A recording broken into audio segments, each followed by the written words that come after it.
Now, I'm delighted to speak with Joe Bonamassa about his new record, Blues Deluxe Vol.2. It's a companion record, a nod back to the original Blues Deluxe album that Joe released 20 years ago now. Incredible. Can't believe it's that long ago. Now, first of all, Joe, thank you for joining us. And please reflect back on that first album and that stage of your career and then the impact that record had on you and your career moving forward.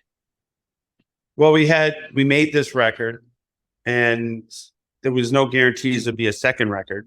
Or there's no guarantees there would be a second volume of anything at that stage of my life. And when the 20th anniversary came up of the Blues Deluxe, I said, well, we should absolutely do something for it.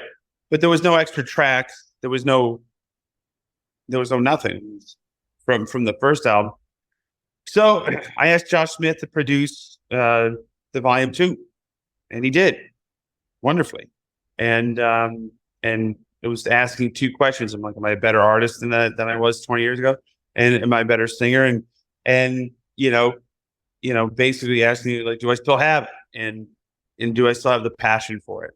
And we went in and we cut the record in less days than the first record, which seems to be insane, because the first one was cut in like 5 days or 7 days, and we did this one in like 6 days.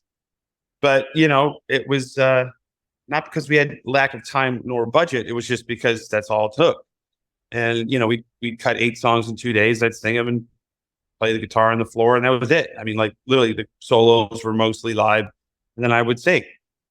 And then we added horns and strings one day and mixed it. It was just, it was a pretty easy process, and it was a real joyous process, to be honest with you. And you mentioned something interesting there when you said the two questions: are you a better musician? Are you a better singer now? So what have you? How have you progressed? Do you think? How have you grown as a musician and a singer over that period of time? I'm more melodic, and yeah, I mean, I think it was, I think my voice is richer. I think I have better pitch control. I don't know. I mean, it's not up for me to get into the macro. Some people like the way I sang 20 years ago. Some people like the way I sang 10 years ago. I don't know. Some people hate the way I sing altogether. That's neither here nor there. So. Absolutely. Well, there's a couple of new tracks on there, original songs on this new record, but we'll touch on the covers first. I mean, obviously, there's so many songs you could have chosen and gone with. So what's the reasoning behind the ones that you have chosen to put on this record? Well, I mean, it was just Josh and I made a list, and there was some ones that appeared on both lists, and then we tried to stay off the well-worn path. Yeah. There's no reason to do that. There's just no reason, and we've done a lot of this is that, for us is does it make sense? Is it the right song for me? Because normally we're doing this, Josh and I are doing this for other people. And so it's a little different when you're the protagonist in all of this. So yeah, I mean, the song selection process was pretty easy. I mean, we came in and just were like, we got this, and this. Okay, cool. What else do we need? And then we look around, and that was it. Fantastic. And then in terms of the two originals, I mean, where is that something you had left over, or is that something you came up with for this record? Don't you realize It's Goodbye Again was something I wrote with Tom Hambridge, and just never got to cutting it. I always liked the song, and then Josh came in with that song, Is It Safe to Go Home?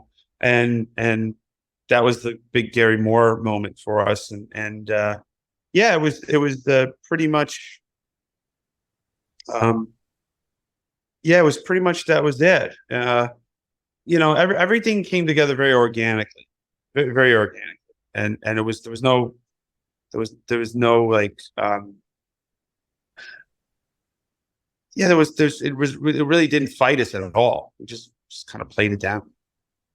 Fantastic. And it's out now, that record. I recommend you get a copy of it. And I always recommend a physical copy as well, rather than download or streaming, if it's possible, if resources can stretch, of course, because there's so much more that comes with a physical copy, isn't it? I've looked on your website and you can get things with signed versions and merchandise and a pack of picks and lots of different things like that, isn't there, on there?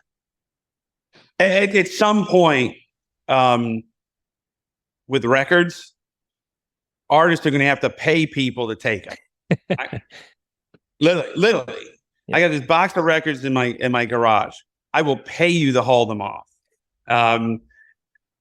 You know, the thing about physical copies is it's to me it's amazing.